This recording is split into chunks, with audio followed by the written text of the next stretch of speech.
Welcome to another video. In this video I'm going to be talking you through how you can break into investment banking even if you're late or you think you're late in the current application season, and stick to the end because I'm going to be unveiling a hidden tactic that you can use to secure experience even in your first year or your second year, so that you can use to benefit you in the next application season.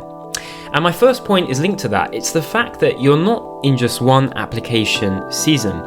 You're in a series of application season, and that's extremely key. The people that I saw when I was at university and the people that I've helped that have achieved the most success are not the ones that were successful the first time round and converted their spring and internship into a full-time offer. And that's great. It's an accelerated path. It's less likely, it's rarer, but they're not the ones that actually receive the most benefit in terms of development application season wise. The people that were able to accelerate their career paths the most, that got the most success, are the ones that use their first application season to compound their development in the next one and the next one. And so, there are various ways you can do this, right? You can take a year abroad, you can do a year in industry, you can do a master's. You're accelerating that runway, the number of application seasons you can apply with. Because just one more application season, or doing one application season versus being in your first year and having not done any, completely changes the game in terms of how good your applications are. But it's not just knowing that fact.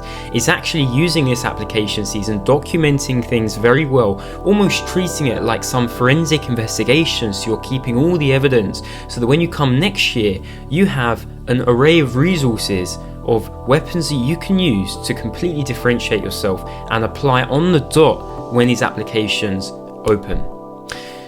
What do some of those methods look like? Well, there's the obvious ones. You're saving the application PDF when the application opens, because the company will take that down, and all that valuable information about the specific words they're looking for, the specific characteristics is going to feed into your cover letter prep and your interview responses is going to go. So you need to download that. That's the first thing.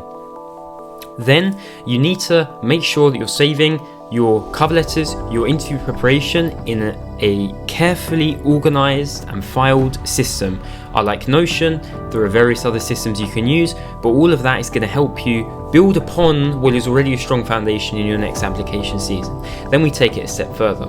You need to have OBS downloaded, which is a video recording software, and you need to have recorded yourself preparing for these interview questions ahead of each firm. But even more than that, when you're doing the interview, you're recording yourself, so you know exactly what you said and what you need to improve on for next time, and you don't have to scribble down what the questions that were asked for when you're in that video interview. So you're documenting things very well using OBS.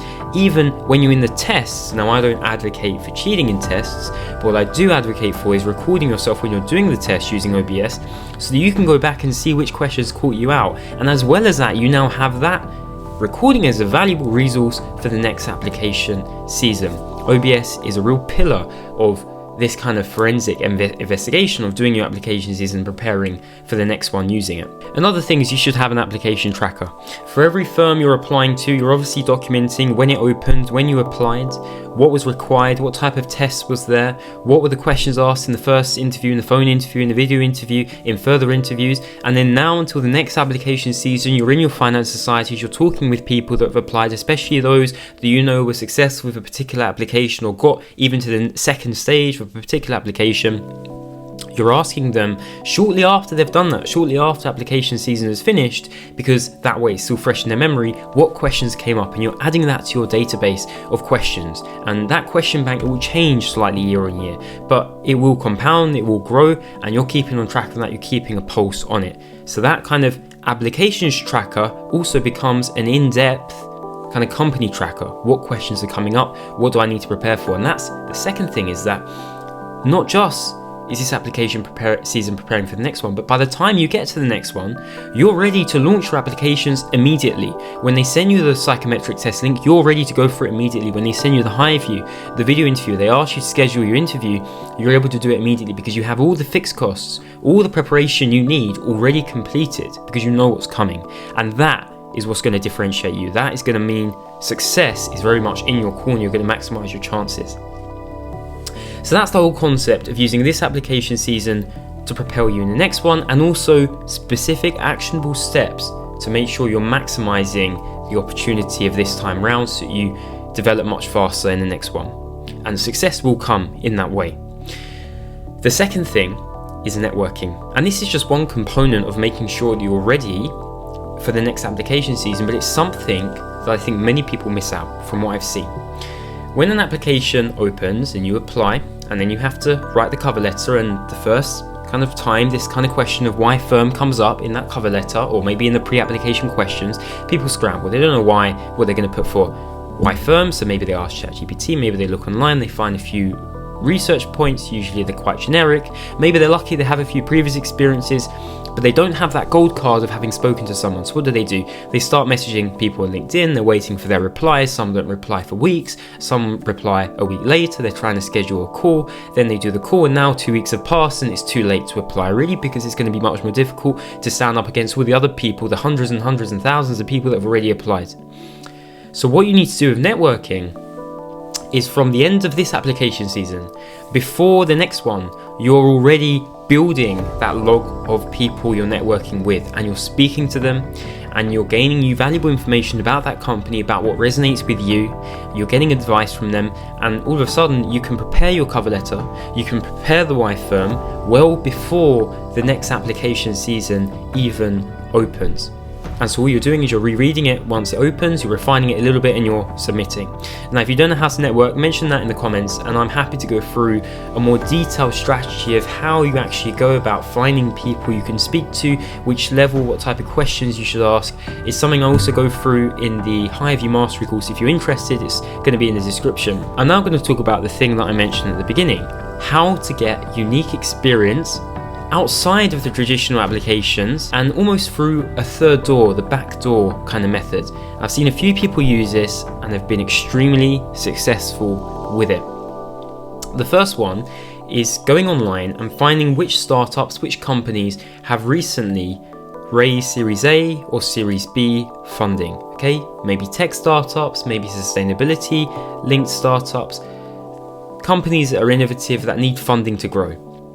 You're then going to find the ones that resonate most with you, and you're going to do some research on them. Maybe you have a unique link based on your degree or your past experience, and you're going to try and reach out to someone at the company, hopefully someone very senior, maybe the founder, maybe someone who's in a managerial position, and you're going to send them a message and say, look, I really believe in the mission of this startup, it resonates with me, it links to some experience I had in the past, and I'd love to work, or I'd love to support the team unpaid, just so I can get some experience in the industry and really help you with your mission.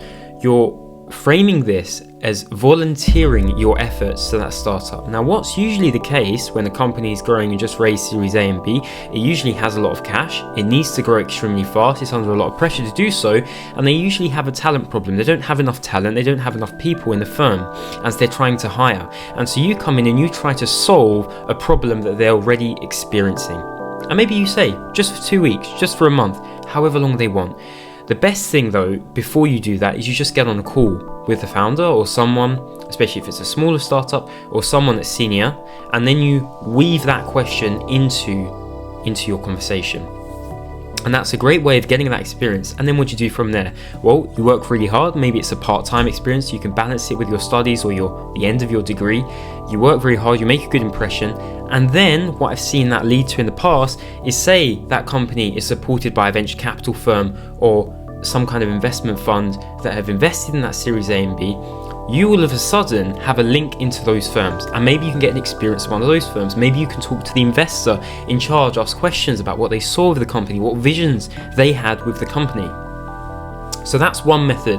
It's the startup route. You're experiencing the actual operational side of the business, linking back to the investors, and actually in and of itself, experiencing a startup, an entrepreneurial based business is a great thing to talk about ahead of the investment banking interviews, especially if you want to pivot it towards a certain sector focus like impact investing or TMT. The second path is looking at investment banks that are smaller, usually boutiques, recently founded, maybe there's 10 people, 20 people, and they don't have a formal internship program because they don't have the resources to set that up.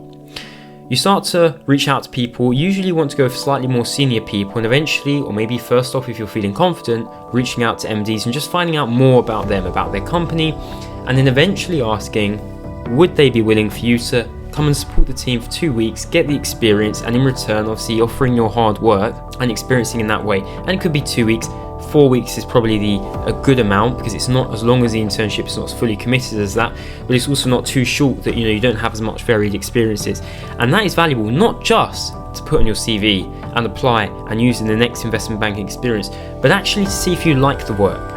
And there's quite a low risk method to seeing if you like the job, especially if you're your first year and you're preparing for the season in your second year, because if you don't like it, you can slightly pivot in your second year. Now, I know someone who did that and they realized they didn't really like the whole kind of investment banking advisory scene for a variety of reasons, particularly because they saw the whole kind of lifestyle dynamic of it, which I think is such a wise revelation to come to early on that many of us miss, and we have to kind of learn the hard way. And I'm happy to elaborate and talk about that in more detail, just mention in the comments, happy to make a video on that. But then that meant that they pivoted a little bit towards capital markets, towards ECM, DCM. And so you can see that getting that experience early on, it can actually be really critical in terms of determining where you start out, where you start off. So those are two methods, both fundamentally linked to the whole networking piece, but that you can use if you're late and if you think you won't get an experience this time round, but application season is over, where you can start to reach out to people and build out your CV in that way, build out your experience base in that way. Hopefully that's helped. I hope the main takeaway from this is that if you are late, don't feel down about it. This isn't over. This is not just one application season. You've got many more to come. And the reflections and the conclusions you got through this one will absolutely carry you through to success in the future ones. Do let me know in the comments if you're interested in finding out about anything more I've talked about in that video, especially about some of those components preparing, of documenting things well, of the networking piece, of maybe finding out if you actually like the industry in and of itself. I'm happy to talk about some of the disadvantages, because I don't think that's talked about enough online. But hopefully you found that helpful, and I look forward to seeing you in the next one.